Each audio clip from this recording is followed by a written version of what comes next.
Ok, xin chào 500 anh em Ninh Bình nhá. Sáng mai hẹn anh em Ninh Bình ra một máy 1325 CNC couple luôn, cùng với một con 1390 laser nhá.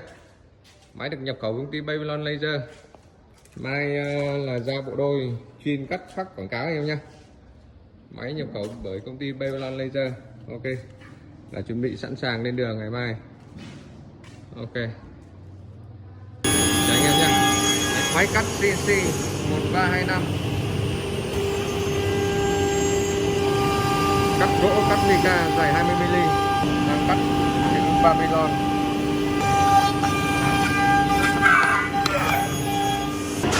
Ok, xin chào anh em, hẹn anh em một video khác.